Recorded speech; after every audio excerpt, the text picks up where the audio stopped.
este panel que va a hablar de una comunidad vulnerable. Ese es el tema de las dos discusiones esta mañana, comunidades vulnerables. Esa discusión es acerca de la comunidad LGBTI, lesbiana, gay, bisexual, transgénero, intersexo, queer, questioning. Pues hay mucha variedad, la gran gama del potencial por la sexualidad de divertir un poco de lo supuestamente normal. Y en eso se ve la vulnerabilidad, porque a la margen, personas LGBTI están sufriendo actualmente en nuestro mundo marginación y sus efectos como suicidio, abusos de sustancias, división de familias, exclusión de trabajo y vivienda, etc. Así que es muy importante ese tema, creo, y estamos muy, muy felices de tener con nosotros un grupo de personas que están dedicándose mucho a resolver el problema y a luchar por esa comunidad vulnerable. Y vamos a hablar un poco más que todo sobre el tema del matrimonio igualitario, que es un tema, pero es un tema de muchos temas, y es por eso que es una herramienta muy buena, no solamente para la discusión que vamos a tener hoy día, sino también por la lucha por las personas en la comunidad LGBTI. ¿Por qué? Nuestros anfitriones aquí en México han visto hace varios años una excelente sentencia de la Suprema Corte de Justicia de la Nación de México, en que salió una frase que siempre me ha pegado conmigo, y es que el matrimonio civil es un derecho, pero es un derecho a otros derechos. Es decir, al acceder al matrimonio, uno tiene acceso a otros derechos civiles, y que el gobierno no está libre cuando es parte de la Convención Americana, por ejemplo, o tiene obligaciones constitucionales de asegurar la protección igual ante la ley. El Estado no está libre de denegar un derecho civil y social arbitrariamente basado en la orientación sexual de las personas. Bueno, vamos a seguir con esa discusión en una forma más o menos informal. Primero porque vamos a hablar de un tema, el sexo, la orientación sexual, todo eso, que es un tema muy importante al tocar informalmente, casualmente y de una forma muy cómoda. Pero también porque tenemos con nosotros personas que tienen distintas perspectivas. Primero tenemos a mi izquierda el doctor licenciado Alex Ali Méndez, una de las personas que la verdad yo tengo la mayor admiración profesional. Abogado mexicano, ganó el primer caso contra un estado mexicano, el estado de Oaxaca, en la Suprema Corte de Justicia de la Nación de México. Y colaborando con él, somos abogados en un mismo caso que vamos a explicar, he visto que ese abogado es el abogado más poderoso que conozco, que kilo por kilo o palabra por palabra ha podido redactar documentos y escritos y entregar amparos, es un escrito para amparar la protección constitucional en México, en distintos casos, redactando los documentos en su portátil, en taxis y todo eso, sin los beneficios que algunos de nosotros gozamos de las firmas grandes, es decir, con todo el asesoramiento de los asistentes asociados y el equipo jurídico. Entonces tenemos también en él el abogado pro bono del año pasado de Latin Lawyer Magazine.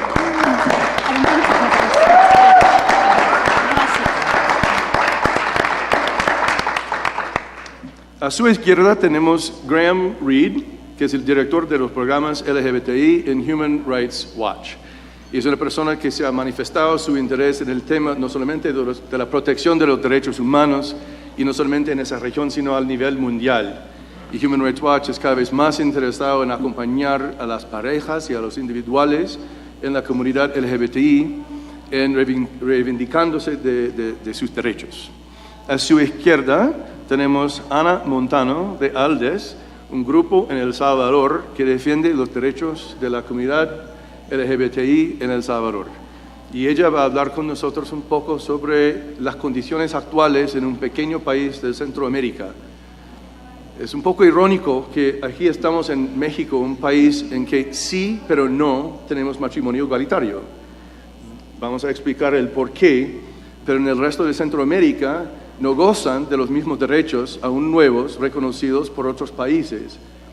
Es un hecho ahora que 80% de la población de las Américas, de Argentina a Canadá, viven donde las parejas del mismo sexo gocen del derecho de casarse legalmente.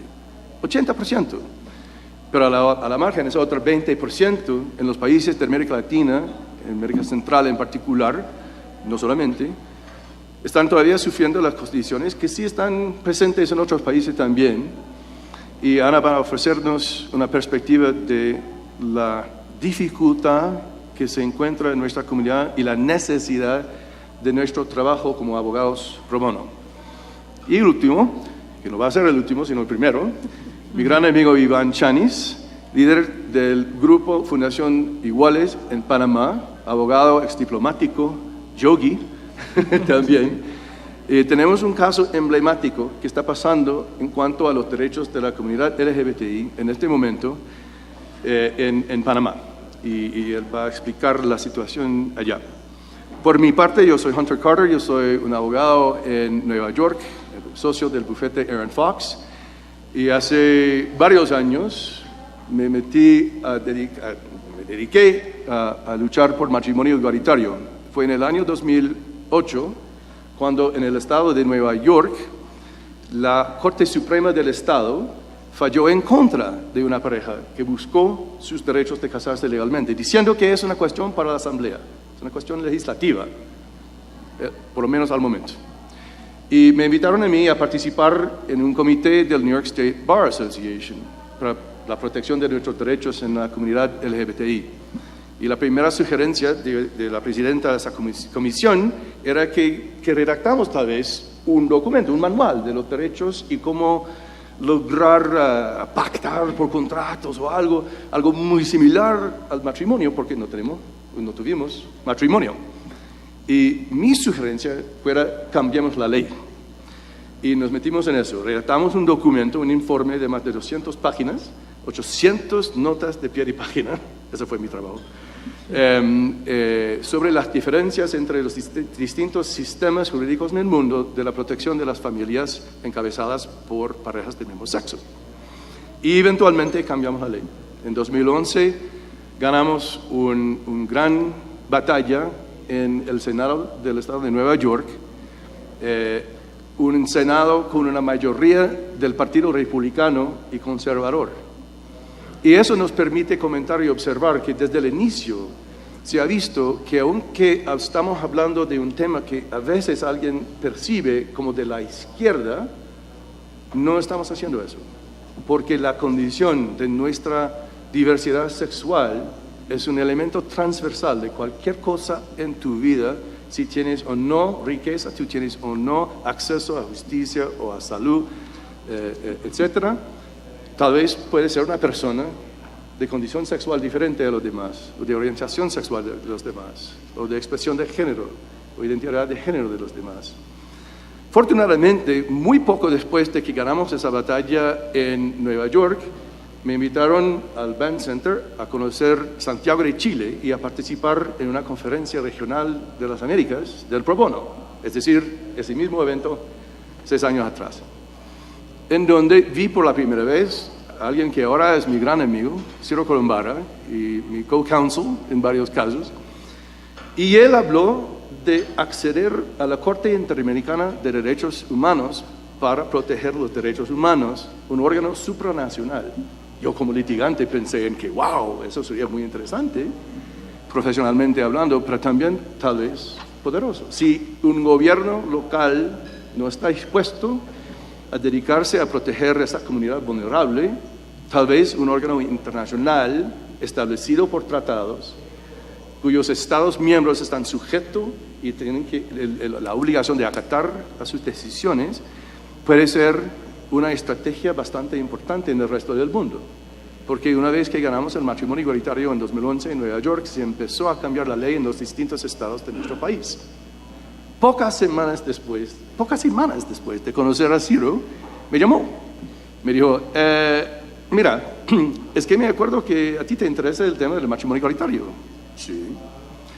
Mira, es que tenemos un casazo de 3 parejas que presentaron a la justicia chilena y en la Corte Constitucional y en la Suprema Corte lo negaron, el derecho del matrimonio, de registrar matrimonios internacionales o de acceder a ese derecho. Ok, bueno, es muy malo. ¿Qué puedo hacer para ayudarte? Me dijo él que tenemos un muy pequeño tiempo, un plazo muy corto, para entregar una denuncia ante la Comisión Interamericana de Derechos Humanos. Me acuerdo, la Comisión Interamericana es la forma de ganar acceso a la Corte Interamericana. Qué bien, ¿qué hacemos? Es que tenemos como 3 semanas para redactar un gran documento. ¿Estás listo? Dije, vamos. Y denunciamos a Chile en un documento de casi 100 páginas, con un argumento muy bien elaborado, con mucha investigación, y que sirvió eventualmente como la base por un acuerdo de solución amistosa que negociamos con el gobierno saliendo de presidenta Bachelet en Chile. Hace unos 18 meses, 2 años, Ciro y yo terminamos una negociación con el gobierno que duró varios años, en que el gobierno pactó por la primera vez en la historia humana de que tiene una obligación por el derecho internacional de derechos humanos de tumbar los muros que impiden el acceso no solamente a la institución de matrimonio civil como un derecho, sino también al acceso de otros programas y derechos por otros miembros de la comunidad LGBTI. Tenemos como 8 puntos claves en ese acuerdo para la protección, por ejemplo, de las personas trans, de poder cambiar su identidad y sus documentos sin discriminación, sin violación de sus derechos a la privacidad, etc. Y fue una extraordinaria experiencia al negociar con los representantes del Ministerio de Relaciones Exteriores de Chile y hasta los más mayores miembros de su gobierno, que eventualmente tuvimos como un punto esencial del acuerdo que la presidenta organizará un evento nacional con los líderes de todos los órganos judiciales y legislativos del gobierno y con también miembros del cuerpo diplomático. Esa fue la primera vez, creo, tal vez la única, en que tomé una selfie con una presidenta de una república. Porque fue increíble al lograr ese día por haber convencido al gobierno que es no solamente responsable jurídicamente de pactar así, pero necesario de hacerlo. Bueno, durante esos mismos años pudimos conocer al doctor Alex Aliméndez, viene de Oaxaca, tan lindo, ¿no? Muestra.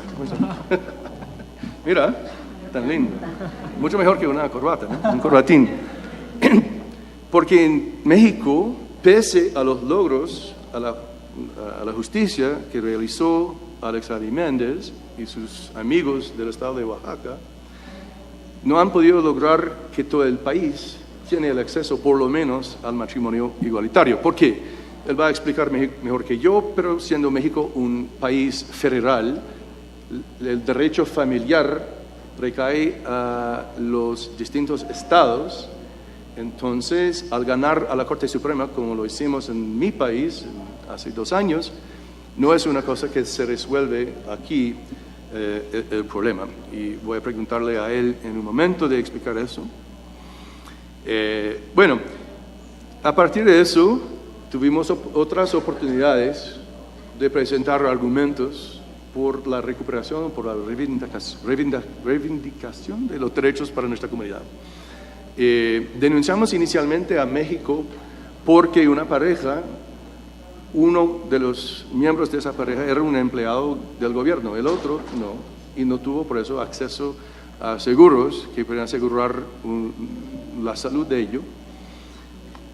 Y así se ve cómo se aterriza ese tema de igualdad. Porque si uno es gay o lesbiana y no puede contraer el matrimonio, tal vez no puedes acceder a la salud, a los seguros de su esposo, su pareja. Y si uno tiene una condición en que necesitas atención médica, al no tenerla, sería grave. Eso fue uno de los puntos claves en el informe que hicimos en el Colegio de abogados del estado de Nueva York en 2009, porque vimos al investigar lo que se llama la unión civil, que es un marco jurídico por parejas del mismo sexo que es distinto al matrimonio, pero tal vez la mejor descripción vino de nuestra Corte Suprema.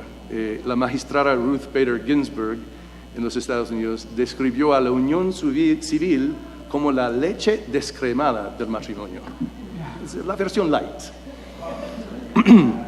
En estudiando si es posible lograr un compromiso entre el matrimonio heterosexual como tradicional y un marco jurídico que tal vez sería adecuado por la comunidad LGBTI, hicimos una investigación de los estados en nuestro país que tuvieron un poco de experiencia con eso. Y la verdad era muy mal. Mal porque primero no es portable. Si tienes una unión civil en Nueva York o en Vermont, no se aplica en el otro estado o en otros estados. No es portable en sí. No se reconoce porque es un marco jurídico muy distinto. La unión civil de estado A tiene o no derecho de adoptar. Entonces, si una familia tiene hijos adoptados, pueden pasar viajando a otros estados y perder su condición de la protección del marco jurídico. Eso fue un problema que vimos, pero tal vez más concretamente vimos que al no poder acceder a la salud puede ser muy, muy grave. Documentamos varios casos en nuestro país en que la pareja llegó a las urgencias en el hospital y la otra pareja viene diciendo, yo conozco su situación, yo quiero verla o verlo, y en que los enfermeros o los médicos dijeron, no es parte de la familia, y perdieron la pareja. ¡Qué horror! Así estamos hablando de un tema que sí es concreto y que sí es importante. Bueno, después de haber denunciado al gobierno mexicano ante la Comisión Interamericana, quedamos a la espera de reconocimiento por la Comisión Interamericana de nuestro caso y estamos todavía a la espera por eso. Es lamentable que el trabajo de la Comisión Interamericana es mucho, tiene mucho trabajo, hay muchos casos, muchos clientes. Entonces, ¿cómo asegurar nuestros derechos? Y vamos ayudando tal vez a los integrantes de la comunidad en otros países. Y organizamos bajo la bandera AMA Américas, la Alianza para Matrimonio en las Américas, que en inglés tiene los mismos siglos, convenientemente, Alliance for Marriage in the Americas. Y es un grupo aún muy informal de abogados pro bono, colaborando informalmente, orgánicamente a través del WhatsApp, de intercambiar opiniones, escritos, investigación pericial, etcétera, para ayudar a los distintos países y sus comunidades locales de realizar cambios en sus situaciones. Así que he tenido una extraordinaria experiencia al recibir la invitación de México y de Chile de colaborar con ellos. Y hace 2 años, en la última conferencia del Pro Bono de las Américas, conocí al doctor Carlos Ernesto González, socio de Morgan & Morgan en Panamá, una de las firmas más grandes, la firma más grande de Panamá. Y sentado conmigo y con Ciro, cenamos en un buen restaurante en Nueva York. Al final de la conferencia, todos sonrisas y felices, y salimos socios en un nuevo proyecto, porque Carlos Ernesto nos invitó a Ciro a mí a conocer gente de Panamá y de colaborar con ellos en la presentación de un caso para matrimonio igualitario que ahora está enfrente de la Corte Suprema de Justicia de Panamá, y Iván va a explicar ahorita un poco más de eso. Y fue extraordinario al tener esa invitación, recibirla, porque nuestro grupo, Team Panama, tiene distintos miembros de distintos lados. Mi colega César Francia de mi firma, el embajador Fernando Berguido, que está con nosotros, que es el abogado que ha presentado el amicus del New York City Bar Association, con un reportaje sobre los argumentos y la investigación pericial, etc.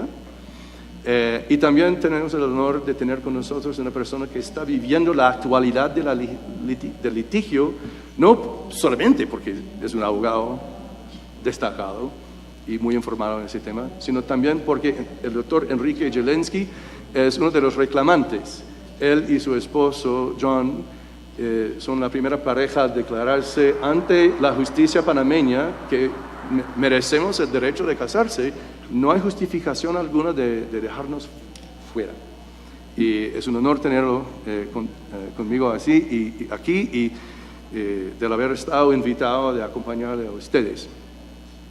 Mi punto esencial sería el siguiente: las conferencias pro bono son muy fuertes en cuanto a su capacidad de conectar gente, generar recursos humanos y intelectuales y académicos, escritos, etc., y a estimular adicional participación. Y es mi esperanza, sino sueño, que a partir de esa conferencia, alguno o alguna de ustedes sería interesado en sumarse a la estrategia regional para matrimonio igualitario en nuestro hemisferio. ¿Por qué el matrimonio? Pues, siendo un derecho a otros derechos, el matrimonio permite un debate público sobre los mitos y los prejuicios que nos han marginado en nuestra comunidad por muchos años. Es un mito, es falso, según la investigación científica, por ejemplo, que estamos peligrosos a los niños. Hay 93 investigaciones científicas colocadas a la página web de Columbia University Law School en Nueva York, estudios revisados por pares, hechos de la manera más científica, que comparen condiciones del bienestar de los niños en distintas familias. Porque el bienestar de los niños es obviamente una cuestión muy importante, muy relevante, muy bien estudiado. Y resulta que los factores relevantes al bienestar de los niños en distintas familias no tienen nada que ver con la orientación sexual de los padres o las madres. Tienen que ver con su condición económica, tienen que ver con la presencia de alcohol o otras sustancias en la casa, tienen que ver con el afecto entre padres y la siguiente generación. Las cosas más obvias y relevantes a la condición de los niños no tienen nada que ver con prejuicios. Bueno, digo eso solamente para manifestarles que el argumento para tumbar estos mitos y los prejuicios es cada vez más fuerte, porque cada vez más que tenemos un debate público, cada vez más que discutimos con la gente que llegan con estos prejuicios, podemos convencerles de reconsiderar. Es una evolución. El presidente Obama dijo en un discurso cuando declaró su posición a favor del matrimonio igualitario, una posición muy fuerte por un presidente norteamericano, que estuvo evolucionando en su forma de pensar sobre el tema. Y yo creo que esa es una de las herramientas que tenemos como abogados para educar, para persuadir, para convencer. No hay forma de vencer, de combatir y dominar en este discurso. La comunidad LGBTI es pequeña. Necesitamos aliadas y aliados. Y esa es mi invitación a ustedes. Paso ahora entonces primero a Ana Montano para una conversación que tendremos más o menos informalmente. Les invito, antes de preguntarte, Ana, sí, les invito, si ustedes tienen un comentario o una pregunta, no vamos a parar hasta el fin. Si quieren hacer una cosa, pues levantar la mano. Ana, sí, por favor, explica por favor a nosotros cuál es la condición de la comunidad LGBTI en El Salvador. ¿Cuáles son sus retos? ¿Cuáles son las condiciones actuales que están sufriendo? Sí, yo nací en El Salvador, pero toda mi educación ha sido en California. Soy abogado en California y el trabajo que yo hago como directora de ALDES, que es Asistencia Legal para la Diversidad Sexual en El Salvador, es el trabajo que yo hago pro bono. Pero más en, como había dicho el señor Robert, más en iniciativas estructurales, ¿verdad? Structural changes for the community in El Salvador. So I'm going to speak English because I'm actually better at English than Spanish. Yo también. Pero muy bien haces. We have been working in El Salvador for a number of years now, since the mid-2000s. Our organization, ALDES, travels to El Salvador 2-3 times a year and does different initiatives with the community. So we're very aware of the community, we're very aware of the individuals, we're very aware of the leadership. And There's, of course, tremendous discrimination and persecution of the LGBTI community in El Salvador. What I was most struck with when I originally went to investigate what was going on in El Salvador in terms of people living with HIV/AIDS and the LGBTI community was the fact that there are no protective laws for the community. There's not anti-discrimination law. There was not at that time. There is not a name and gender change law, and there is not really a hate crimes protection law. In fact, the word hate crime was not in the vocabulary in El Salvador. This would have been about maybe 3 years ago, as early as 3 years ago. So the community is basically well organized. They're very active. Of course, there are, points of conflict within the community, as Hunter was saying, in terms of marriage. For example, the gay men community, they are very much interested in the topic, whereas the trans women, not so much, because they feel that they have a lot of other very important issues, including the great number of hate crimes that are committed against trans women. So the marriage issue has taken a kind of a back issue there. In terms of the community, of course, gay men suffer discrimination. They are victims of homicides and random violence. In California, I work as an attorney, and I see many gay men who come from Latin America based on the persecution that they suffer. Mexico, Venezuela, Colombia, Central America, of course. And so yeah, definitely gay men do suffer. Trans women seem to suffer even more so. They are definitely the victims of many hate crimes. In El Salvador, because we work closely with the community, we know of people or women, trans women, who have been leaders in their community, and I can name them. Tanya, who was an employee of Comcavis, was killed. Her body was found in a black plastic bag in one of the major streets of El Salvador. She had been beaten and then shot. And that was very alarming to us as attorneys that were coming from the United States working with the community. At that time, it was really difficult to get international attention on her murder. And we advocated for investigation of her crime and, talk with the various government agencies that would do that. They promised us an investigation, a report that would be published the following year.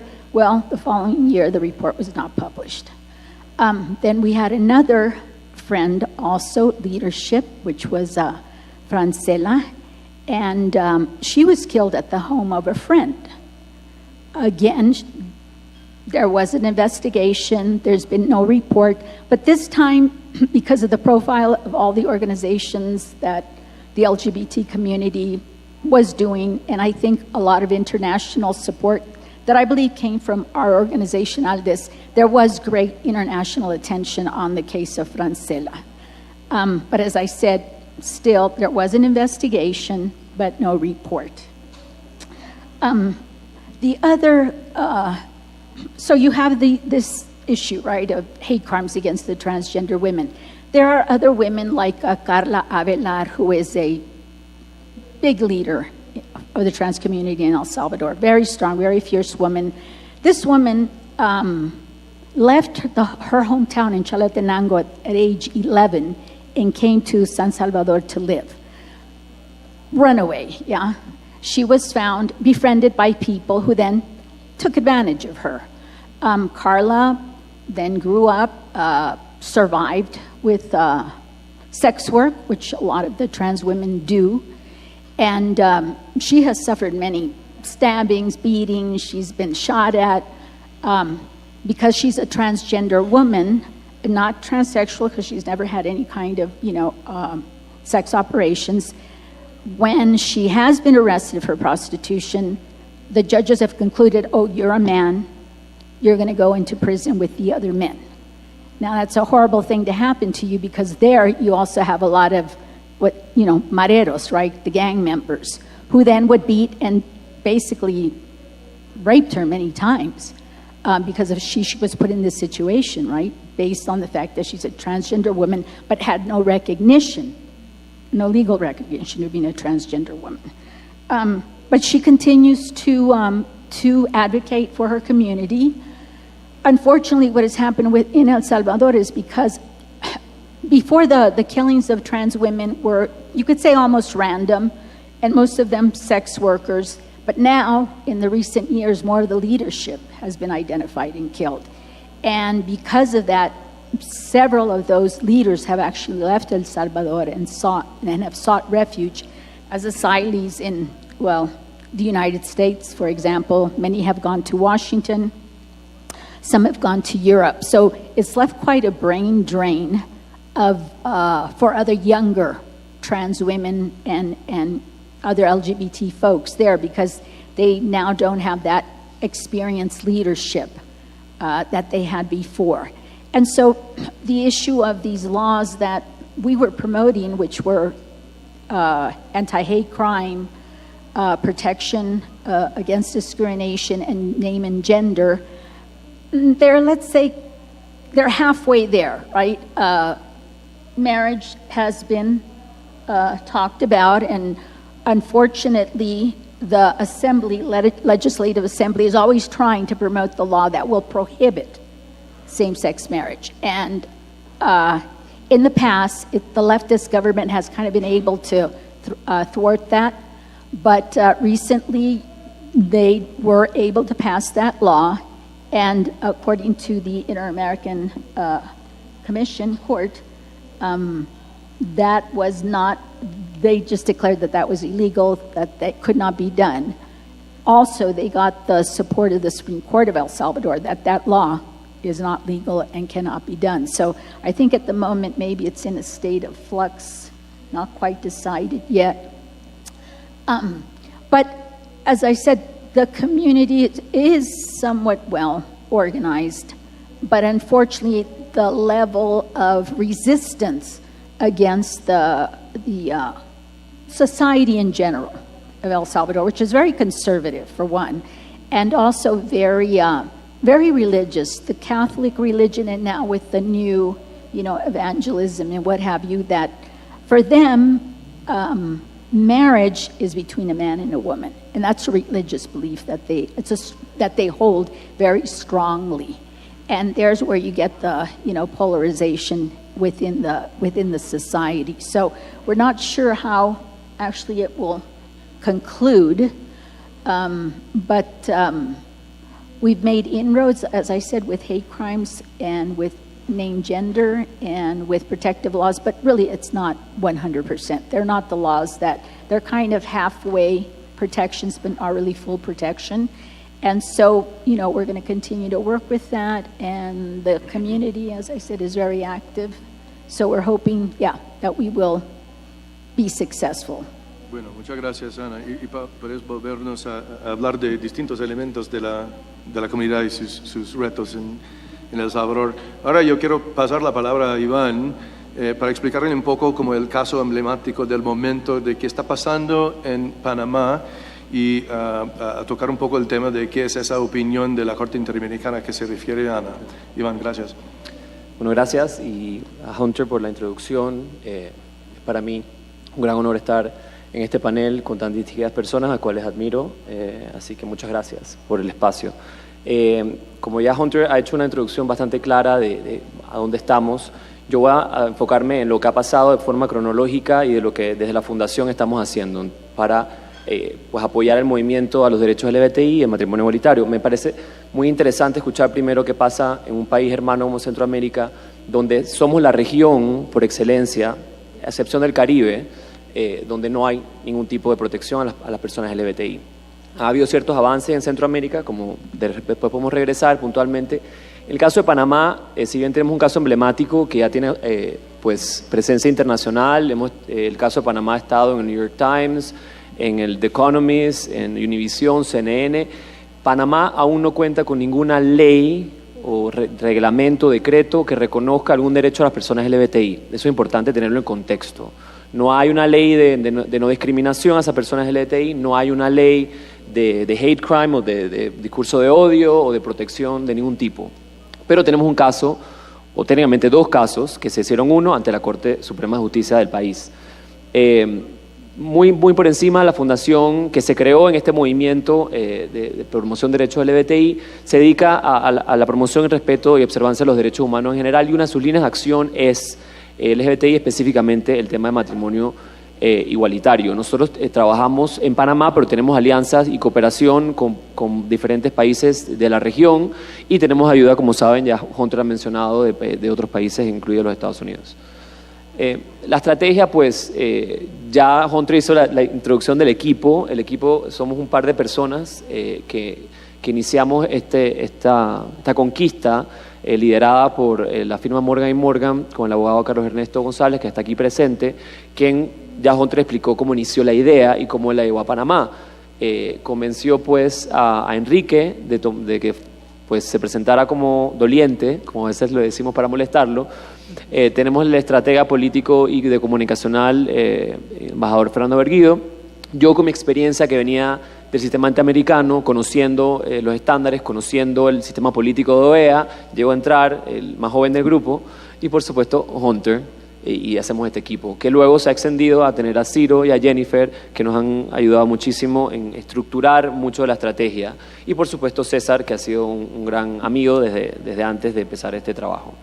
La estrategia fue la siguiente: Carlos Ernesto presentó la solicitud de registro del matrimonio realizado en el extranjero.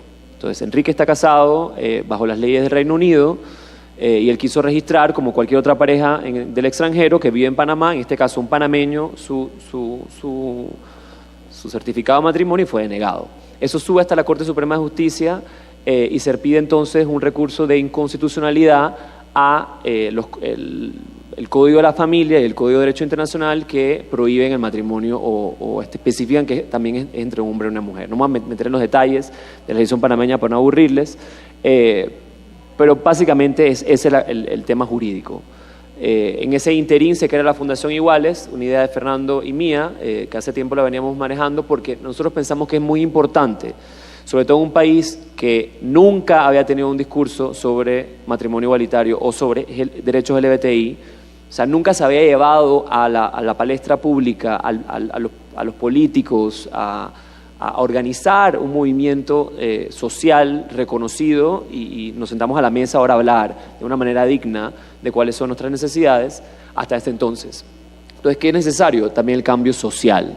O sea, hay que cambiar las leyes como un tiempo inicial, pero hay que acompañar el cambio social, es algo que nos preocupó a nosotros en un principio y por eso se crea la fundación.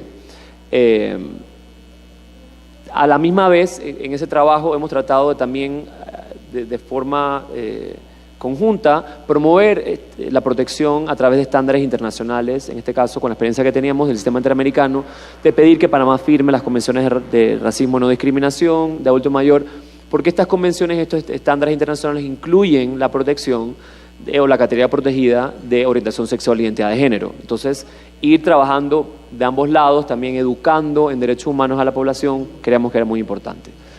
Hay una estrategia andando de presentar nuevos casos. Carlos siempre está buscando nuevos casos, otras personas que desean para consolidar el caso jurídico.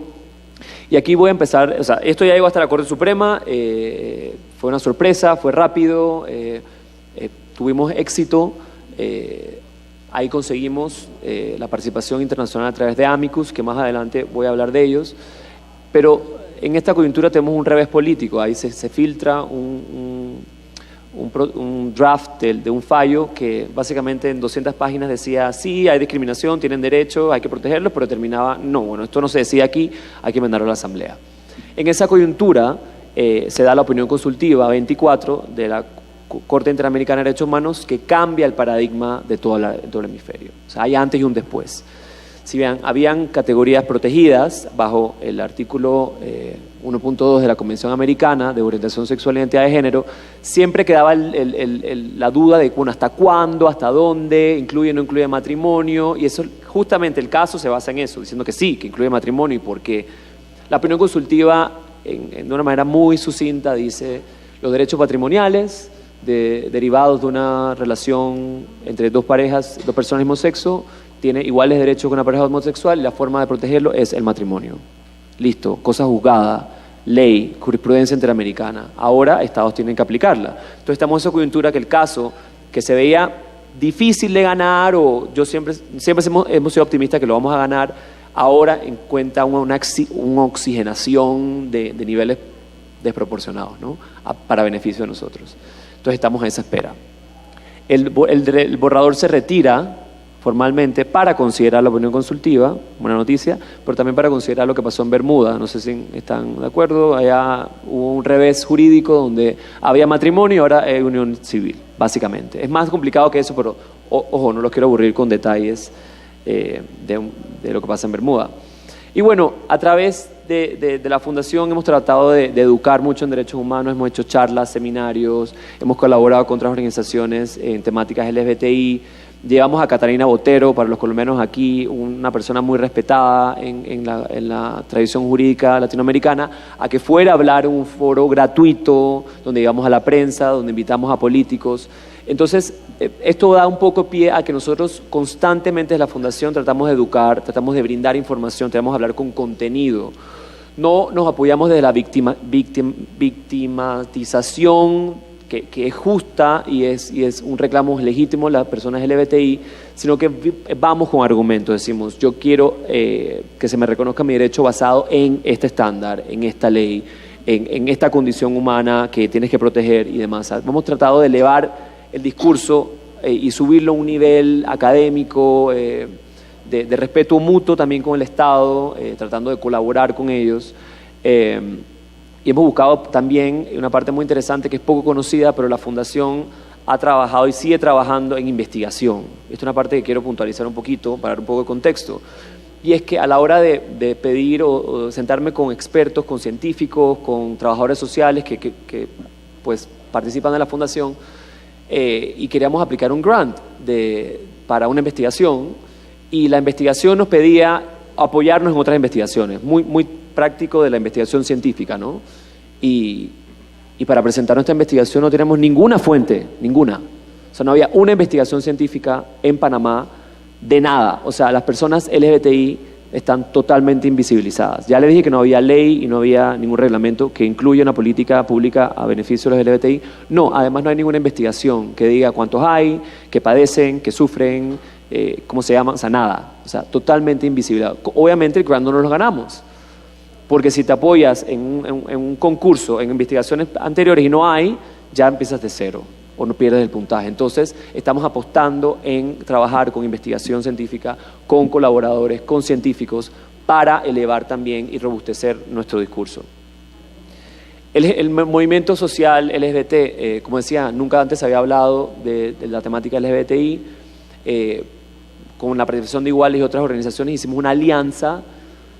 La comunidad LGBTI está muy fragmentada porque hay muchas necesidades, hay muchas divergencias en cuanto a la necesidad de las personas trans a las personas gays, o de las mujeres lesbianas a las personas bisexuales.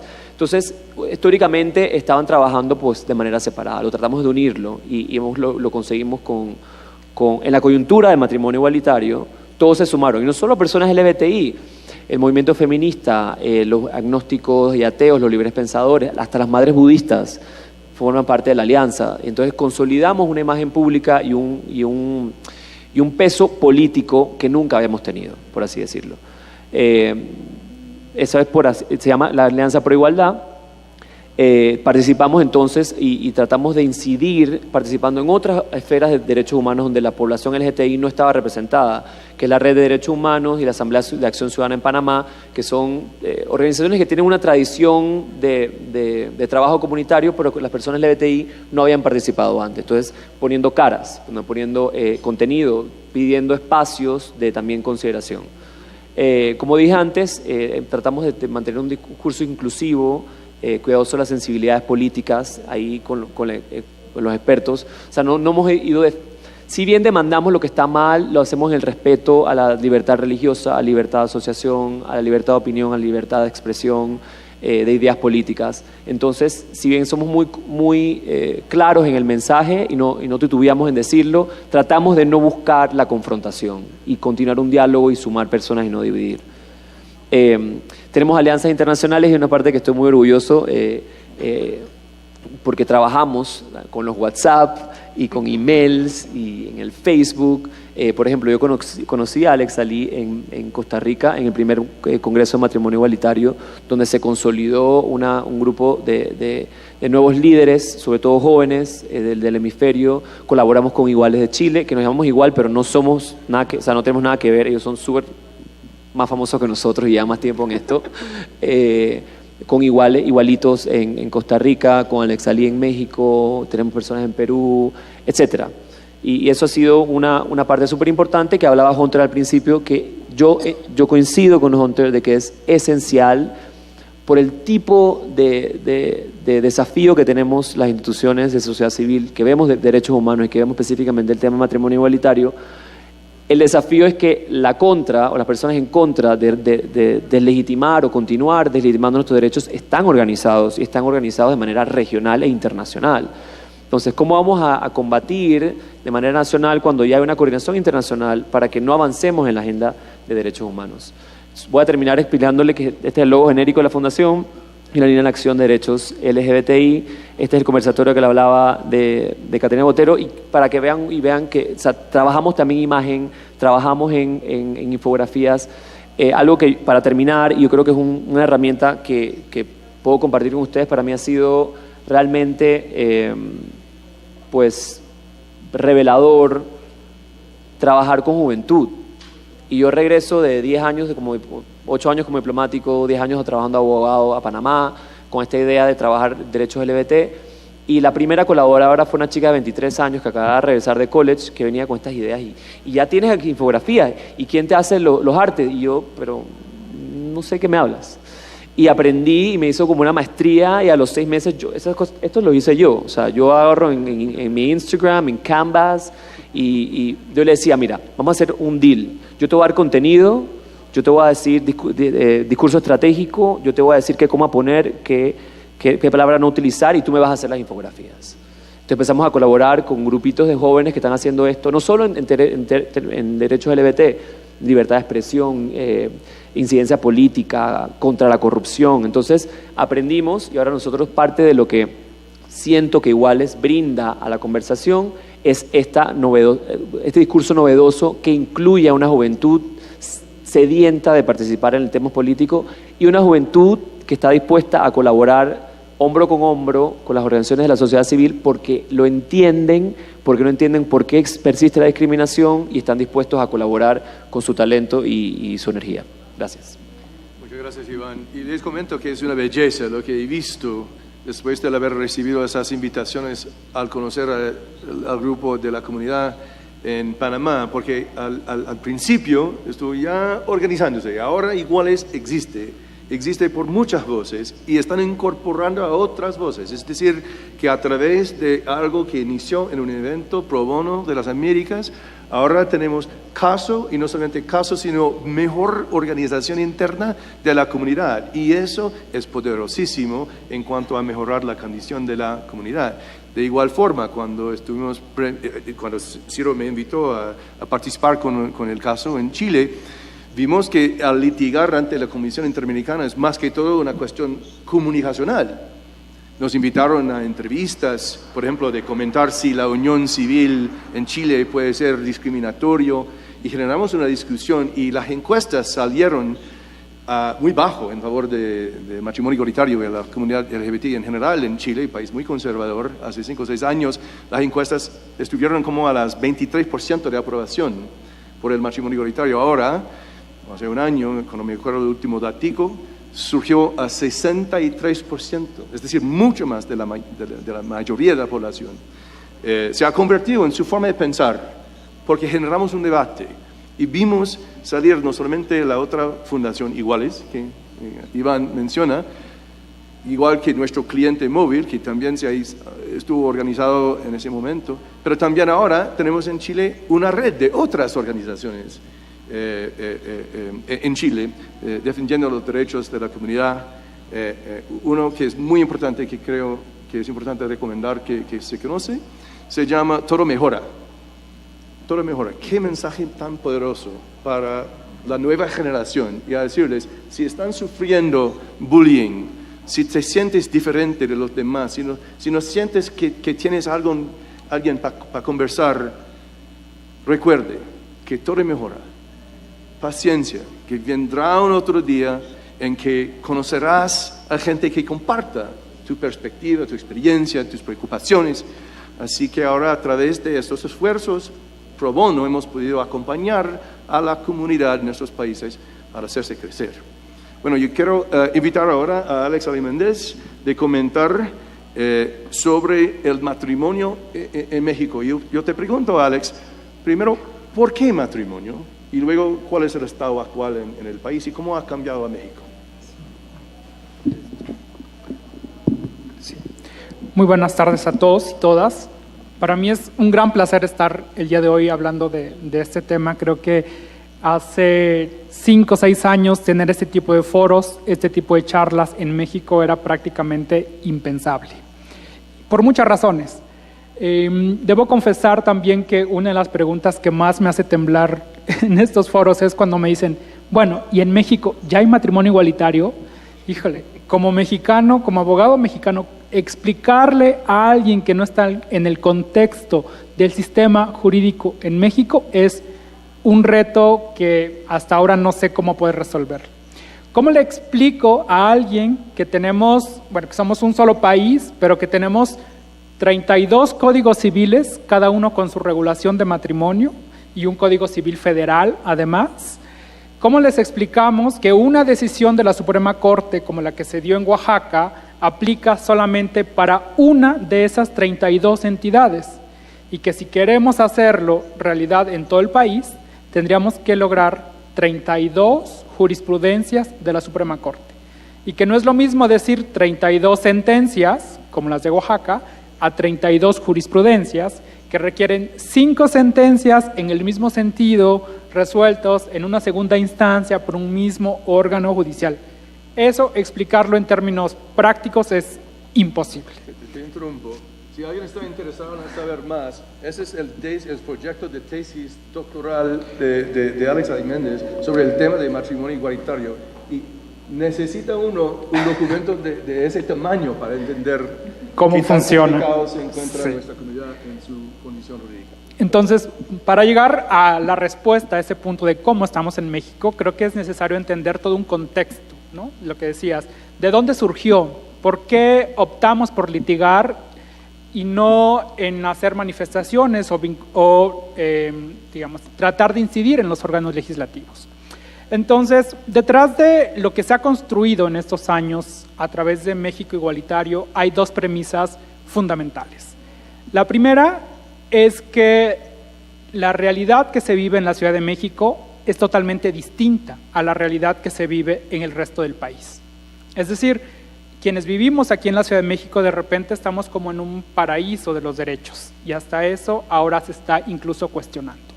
Pero yo crecí en Oaxaca y ahí viví durante 22 años y entiendo perfectamente lo que significa estar en un contexto distinto, en un contexto de discriminación, en un contexto en donde no puedes expresar tu orientación sexual o identidad de género con tus compañeros de la preparatoria, de la universidad, porque esto implica un costo incluso a veces con la familia. Entonces el contexto es distinto. La Ciudad de México, creo que esta marcha va a ser la número 40 años tratando de ir ganando derechos más derechos y se ha logrado. En el resto del país, me acuerdo que la primera vez que convocamos a una marcha en Oaxaca llegaron 500 personas y para eso nosotros era un triunfo fenomenal, pero con 500 personas no nos alcanzaba para incidir en el Congreso. Nos podríamos pasar marchando 10, 15 años y el Congreso no iba a escuchar nuestras demandas en términos de reconocimiento de derechos. Entonces creo que ese es un primer punto. el hecho de que esto haya surgido fuera de la Ciudad de México, creo que es una marca muy distintiva de este movimiento, porque lo hacemos desde quienes, digamos, no quizá al más extremo, pero sí conocemos lo que significa vivir en un contexto distinto. El segundo tiene que ver con por qué el litigio. Y porque nosotros entendimos a lo largo de este proceso que la democracia formal, es decir, esta democracia en donde vamos a votar y elegimos a nuestros representantes, no nos estaba alcanzando para el ejercicio de nuestros derechos. Nos dimos cuenta que por más que tuviéramos representantes elegidos democráticamente y por mayoría, esto no era suficiente para hacer valer nuestros derechos fundamentales. Entonces, a partir de ahí dijimos hacia dónde tenemos que mirar para lograr hacer efectivos esos derechos que están en la Constitución. Y entonces lo que hicimos fue voltear la mirada hacia la democracia sustancial, esta democracia en donde el Tribunal Constitucional, los derechos humanos tienen un papel fundamental más allá de las decisiones mayoritarias. Y por eso decidimos, si no tenemos la fuerza suficiente para incidir en los congresos, volteemos a ver a los juzgados, volteemos a ver a los tribunales y en concreto a los tribunales federales o tribunales constitucionales en México. Esto tiene dos premisas también. Primero, yo siempre he dicho que una de las pruebas de fuego para un sistema democrático es la capacidad de su tribunal constitucional para resolver en casos o en argumentos contramayoritarios. Es decir, si un tribunal constitucional, si la Suprema Corte es capaz de hacer valer esos derechos fundamentales, aún en contra de las mayorías, podemos decir que hemos dado un paso en la construcción de una democracia sólida. Creo que en México se ha logrado, están ahí los pronunciamientos de la Suprema Corte. Pero esto tiene, digamos, la otra mitad, que significa la eficacia del sistema constitucional. Es decir, no basta con que la Suprema Corte lo haya dicho. ¿Cómo hacemos para que ese criterio no sea un criterio que aplica solo a un caso o a ciertos casos, sino lograr que esto, digamos, se difunda y sea absorbido por las otras instituciones en México? Y es ahí donde en México creo que hay una gran falla en este sistema constitucional. Primero, porque también sostengo que entre más se necesite la intervención de los tribunales constitucionales, hablamos de que hay una deficiencia en ese sistema democrático. Si yo cada vez que necesito hacer valer mis derechos tengo que ir a los tribunales, creo que ahí en esta democracia hay un problema, porque las demás instituciones no están haciendo eco de estos pronunciamientos de la Suprema Corte. Y es así como llegamos a la construcción de esta nueva estrategia a través de un lenguaje de derechos. En Oaxaca no teníamos, y seguimos sin tener, recursos para poder hacer grandes campañas de convencimiento a las personas. Lo que dijimos es vamos a ocupar estos litigios como una forma de darle publicidad a nuestro discurso. Pero teníamos que decidir entonces a quién vamos a dirigir ese mensaje o este discurso. Como no podíamos tener estas campañas enormes con contenidos, videos, etcétera, porque eso tiene un costo. Entonces dijimos, bueno, no podemos utilizar este lenguaje común, vamos a trasladarnos al lenguaje de los derechos. Y por eso todo el discurso que sale desde México Igualitario es un lenguaje de derechos. Si lo vemos, es una apuesta interesante, tiene pros y contras.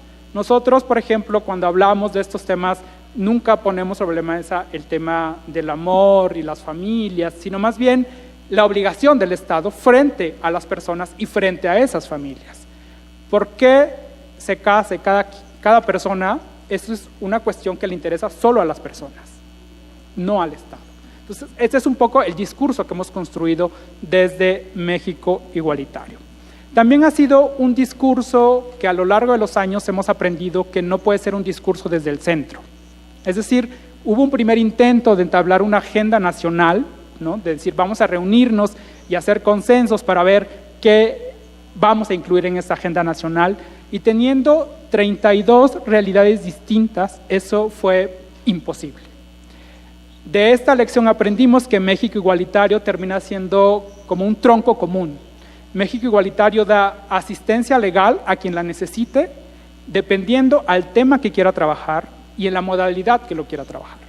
En lugar de crear la agenda nacional y dispersarla a los estados, lo que tenemos es como una caja de herramientas. Tenemos proyectos sobre matrimonio igualitario, sobre identidad trans, sobre derecho a la salud de las personas que viven con VIH, sobre bullying por temas de discriminación y homofobia. Y entonces las organizaciones de cada uno de los estados se acercan a nosotros y lo que nos dicen es: mi interés para trabajar este año es identidad trans, no es matrimonio igualitario. Perfecto, enfoquémonos en trabajar identidad trans a través de la estrategia que hemos diseñado, ¿no? Y creo que ese es un trabajo muy interesante, distinto a otras apuestas en donde se construyen proyectos nacionales, en donde necesariamente hay cosas que se tienen que dejar fuera. Nosotros trabajamos un poco al revés, dependiendo de las necesidades de cada una de estas organizaciones. Ahora, justo la otra pregunta es, ¿a dónde hemos llegado? Y para esto creo que se tiene que hacer un análisis de en dónde estábamos en 2010 o en 2009, dependiendo de la fecha que tomemos. Pues solo en el Distrito Federal, ahora Ciudad de México, se hablaba del tema. En el resto del país estábamos en otras dinámicas totalmente distintas. El tema de crímenes de odio contra la población trans era un tema que sonaba mucho más que el tema de matrimonio igualitario. Y se logró la decisión de la Suprema Corte respecto a la validez de las reformas que se hicieron en la Ciudad de México, pero después de eso la pregunta era, ¿qué más? ¿No? Y en ese ¿qué más? Encontrábamos un silencio casi absoluto. Las organizaciones que fuertemente impulsaron el tema desde la Ciudad de México, una vez que se logró la resolución, prácticamente se volvió a un estado de confort. Ya logramos lo que queríamos, pero no se visibilizaba cómo esto también era una lucha de otras entidades, una lucha de Oaxaca, de Guerrero, de Chihuahua y de todo el país. Y es así como surge la idea en Oaxaca de buscar estas parejas de jóvenes que quisieran contraer matrimonio. Sabíamos que la respuesta iba a ser que no, eso lo teníamos bastante claro. El asunto es, ¿qué hacemos con ese no? Y fue ahí donde empezamos a llevar el litigio que duró prácticamente 1 año y medio y se resolvió en la Suprema Corte de Justicia de la Nación. Si a mí me preguntan si yo pensé, estructuré o visibilicé lo que iba a pasar, la respuesta francamente es que no. Mi idea era, yo tengo 3 parejas que se quieren casar, después de 1 año y medio entrego esas 3 sentencias que ordenan que se casen y yo me dedico a otra cosa.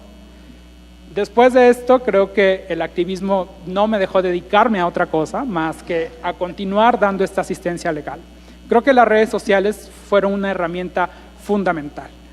Empecé a recibir solicitudes a través de Facebook justamente de, oye, yo vivo en Colima, me quiero casar, yo vivo en Guanajuato, yo vivo en Baja California, yo vivo en Chihuahua, y la estrategia era tan clara y ya con decisiones de la Suprema Corte que vimos que era necesario, entonces vamos a articularnos. Entonces vamos a trabajar, prácticamente era el mismo formato de solicitud de matrimonio para cualquier estado. Y esto nos vuelve a decir, cómo hay una estrategia, un sistema constitucional que te hace que tengas que replicar esto 32 veces con todas las dificultades que significa para poder hacer valer un derecho que la Constitución Federal, que por ser federal tendría que aplicar a todos, ¿no? Y bueno, así empezamos a litigar y litigar y litigar y litigar. En un principio yo me acordaba perfectamente el número de expediente del juzgado, eran 5, 10. Ya cuando pasaron los 15, 50, 100, era imposible acordarse de todos estos datos. Y yo tengo ahí mi libretita como a la antigua, a mano escrito el número del juzgado, el sentido del expediente, etcétera, etcétera. Y es como en algún momento cuando se haga un museo, unos 50 años, seguramente esa libretita estará ahí de qué es lo que implicó en México realizar todo este tipo de litigios. Y así es que después de los argumentos de la Suprema Corte, litigamos y litigamos hasta que la Corte emitió por fin una jurisprudencia en 2015, le llaman una jurisprudencia genérica porque no fue de caso solo de Oaxaca, sino de varias entidades, pero al mismo tiempo esta jurisprudencia no sirve para que se dejen de litigar, ¿no? Entonces, la pregunta concreta es, ahora en los estados de la República hay en la Ciudad de México matrimonio igualitario, en Campeche, en Coahuila, en Colima, Michoacán, Morelos y Nayarit, con reformas. Intervenciones de la Suprema Corte han sido en Jalisco, Chiapas, Puebla. Chihuahua tiene un estado sui generis porque el gobernador ordenó que por su voluntad no se aplicara el Código Civil. Entonces, por orden de un gobernador, una ley no se está aplicando. En lugar de que las instituciones democráticas trabajen, volvemos a ese lado. Y para finalizar, ¿hacia dónde vamos con la opinión consultiva? Digamos, la opinión consultiva no dice nada distinto de lo que la Suprema Corte ya había dicho en 2015. Lo que hace es reforzar y darle un argumento regional y no solamente constitucional. El proyecto que ahora se va a enterar Hunter y Ciro también, es vislumbrar hacia el cumplimiento del artículo 1, 2 y 28 de la Convención. Es decir, el Estado mexicano no está cumpliendo con esas obligaciones. Si yo me caso en Oaxaca, ya tengo un acta de matrimonio y me divorcio y ahora me quiero casar en Puebla, tengo que tramitar otro amparo. Si me quiero casar en Guerrero, tengo que tramitar otro amparo. Entonces, en realidad, no hay un reconocimiento del Estado mexicano de estos derechos que la propia Corte Interamericana ya vislumbró como obligaciones de los Estados. Y lo dice muy claro la Corte, ¿no? El federalismo no puede ser un argumento para que los Estados dejen de cumplir con sus obligaciones. Entonces, la idea es que se evalúe este sistema constitucional que ya vemos que no está funcionando y a partir de ahí logremos. Muchas gracias. Wow.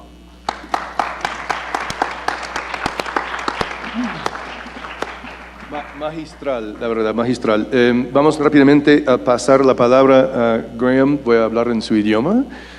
Graham, we're delighted to have a representative of an organization like Human Rights Watch here.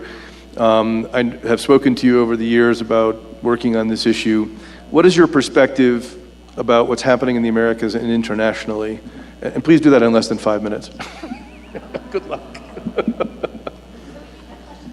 Sure. All right. Will you give me some guidance with timing? Thank you very much for the opportunity to talk today. I think that we've had a lot of insight into the situation within the region, so I'll talk primarily about a global perspective. I was struck by something that Alex said when he said 6 or 7 years ago an in-depth discussion like this around LGBT rights might be unthinkable, and I think it's very important for us to take a long-term view when we think of the enormous progress that has been made. If we think over 3 decades where there's been really an emergence of a global LGBT movement, but we also face specific challenges, and I want to talk broadly about some of those challenges that we are facing currently. And the challenges that we face as LGBT communities around the world are also the challenges that are being faced in light of the general attack on human rights writ large and the rise of populism and the kind of majoritarianism that goes with that. So minority groups are always vulnerable in a situation like that, and LGBT people have a specific vulnerability, and that's been, some of the reasons for that has been touched on already. The idea that LGBT people somehow represent a threat to children, or so they're often situated in opposition to traditional family values. And we see that kind of rhetoric very much internationally playing itself out at the level of the UN, for example, and Russia being one of the champions of that in an international forum, as taking on the mantle of protecting traditional values and somehow situating traditional values in opposition to human rights. And LGBT people become a kind of lightning rod for that false division between these two ideas. And so last year, 2017, it seemed from the perspective of Human Rights Watch that we were constantly responding to unfolding crises around the world, whether that was mass arrests in Egypt, the rounding up and torture of gay men in Chechnya, the increased rhetoric against LGBT people from leading government officials in Indonesia, the arrest of lawyers and a prominent human rights lawyer and her clients in Tanzania for challenging the health policies of that government. The list seemed to go on and on. Ivan has alluded to the fact that there's a very well-organized opposition to the advances that have been made over the years. It's better resourced, it's more sophisticated, and it's operating in spaces where traditionally it didn't operate so much, such as in the African Commission for Human and People's Rights and at the level of the UN. And we've seen the emergence of an anti-gender movement that resonates both in Europe but also very much here in Latin America. I just want to end on a few positive notes of progress, given that sort of bleak overview of the challenges that we face. One of the symbolic markers, I think, of the progress has been the appointment of the independent expert on sexual orientation and gender identity at the UN, and the strong role that Latin American states have played in leading that initiative. It's taken a decade to get there. It's an important practical role, but more importantly than that, it's a deeply significant symbolic role, and that's why it was fought at every step of the way at the UN. Say who it is. Victor. Yeah. So Victor Madrigal, is that the correct pronunciation? Yes, good. Who is a great champion from Costa Rica. And so we look forward to the role that he's going to play in doing these ongoing investigations into violence and discrimination against LGBT people internationally. I think we also, in many parts of the world, clearly marriage is a very, very far goal that's not on people's agenda, but there are very important cases that are unfolding currently, for example, in Kenya and Botswana and India, that's re-looking at the sodomy laws. So just to emphasize that the courts are playing a particularly significant role in a situation in which LGBT people are increasingly vulnerable and a political football in the international environment. Bueno, ahora vemos los recursos extraordinarios que están dedicando nuestros activistas, nuestros colegas, nuestros amigos a estas cosas. Yo quiero invitar al doctor Carlos Ernesto González de ofrecer por un minuto una perspectiva de un abogado trabajando pro bono, que es un aliado de la comunidad LGBTI, y especialmente sobre la importancia de la comunicación, de abogar a través de la comunicación.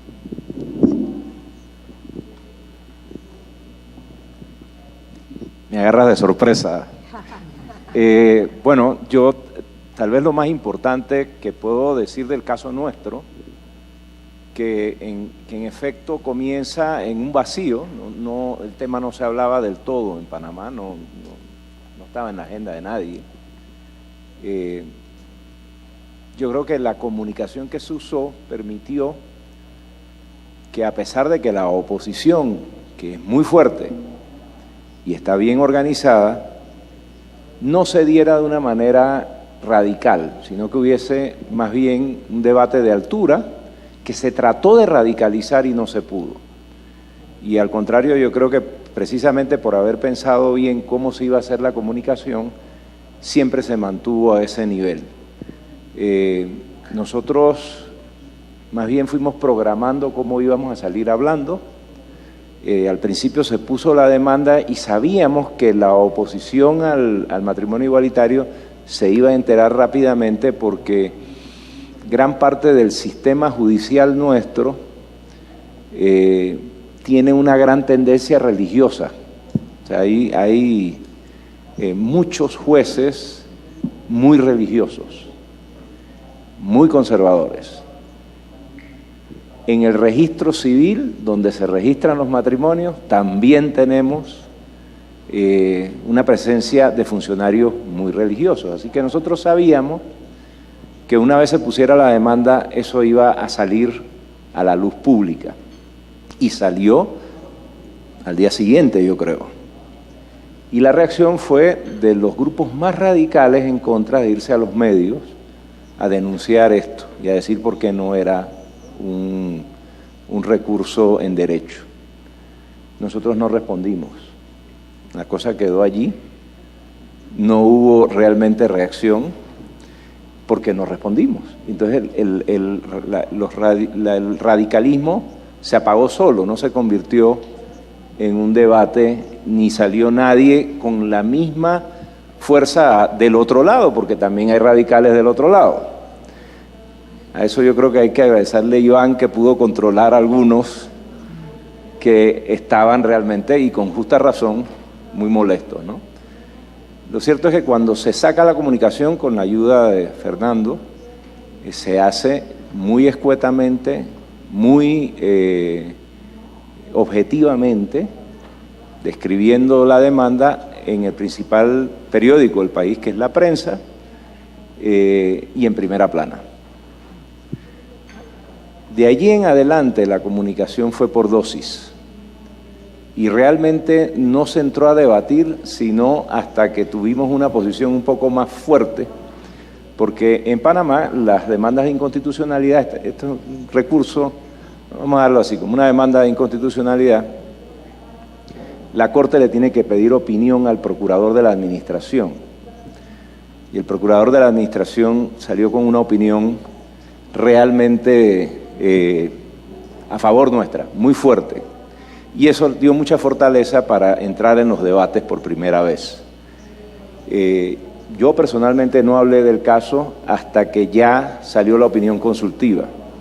Entonces ha sido un proceso de comunicación en función de los resultados que se van obteniendo, y yo creo que eso ha sido clave para que en este momento el ambiente esté como más neutralizado. La oposición hizo una marcha, era la tercera marcha que hacían, las dos primeras habían sido realmente multitudinarias, la primera antes de la demanda con la educación sexual y reproductiva en las escuelas públicas, después de la demanda en contra del matrimonio igualitario, y después de la opinión consultiva volvieron a salir en contra del matrimonio igualitario. Esta tercera marcha, a diferencia de las dos primeras, se desinfló.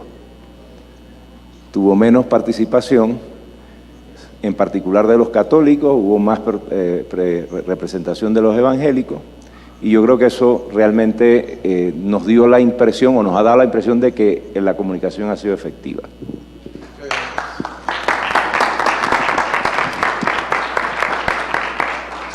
Una preguntita. ¿Quién tiene pregunta? Rápidamente, porque se acabó el tiempo. Fernando. En el caso de México, de las 32 jurisdicciones, ¿en cuántas hay ya decisiones judiciales favorables? Y la segunda, si hay en alguno de los estados iniciativas legislativas a favor, que hayan tenido éxito a nivel legislativo, ya no de judicial.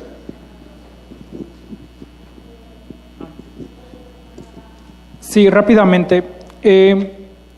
Ya hay modificaciones legislativas aprobadas en la Ciudad de México, en Campeche, Coahuila, Colima, Michoacán, Morelos y Nayarit.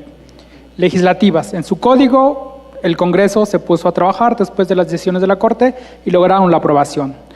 En Jalisco, Chiapas y Puebla, los congresos no hicieron la reforma y por una cuestión procesal, la Suprema Corte intervino y eliminó del Código Civil las cuestiones discriminatorias. Y en Chihuahua es en donde el gobernador dijo, aquí se va a desobedecer el código. Cuando les demandamos reparaciones económicas por la discriminación, pues dijo que ya no se iba a discriminar a nadie.